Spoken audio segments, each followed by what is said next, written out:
Right, it's finished. Millwall won, Sunderland won, and again I'm left disappointed after that game. The first half we were miles the better team. Then there was obviously a medical emergency, and all my thoughts and wishes gone out to the person there. I hope he's alright.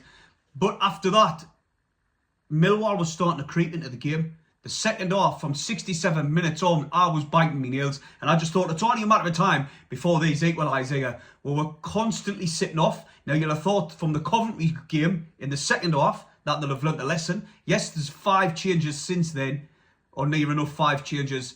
But my God, they were just inviting pressure. Needless, silly fouls given away. Constantly giving away the possession of the ball. And I was thinking to myself, they're going to score here.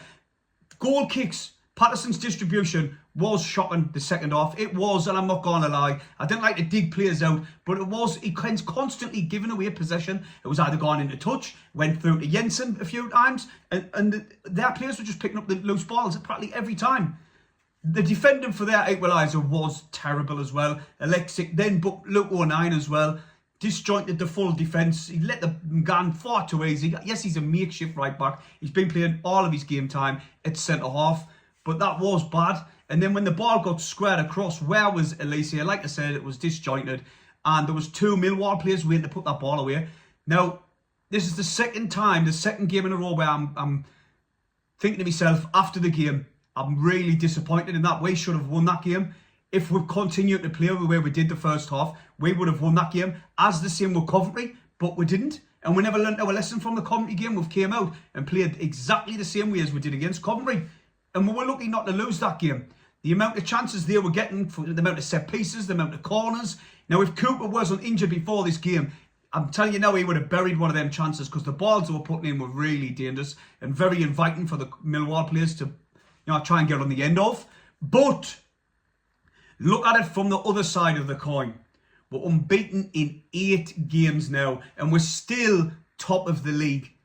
Now, I know it is quite hard to hold on to the positives after a run of 4 games which have been poor. Yes, we were good against Coventry first half and good against Millwall this first half. But the Preston game was very bad for me. We were lucky to come away with a point. And obviously the QPR game, Job got sent off, and that might have been a different game. But we are sitting off, and I didn't know why now. Considering the first period of this season, we were gone at teams. We weren't happy with 1 goal. We wanted 2 and 3. And that's what got us for the majority of them victories, is because we weren't satisfied with just 1 goal. And we weren't sitting off and literally parking the bus at times. We did it against Coventry when it went to 2-1. We brought on Ballard and went 5 at the back. Now today, we were just standing off. Constantly just sitting deep. And there was no outlet. There was no want to feed the ball to get us up the pitch. Now, the first half, I thought Watson had a really good first half. I thought he was class. I loved the way Mienda was moving on the ball as well. But for me, I'm so glad these players are all back for West Brom. Job's back. Roberts is back. Hume's back. Maybe looking at it at the beginning of the season, we should have brought in a few more full-backs.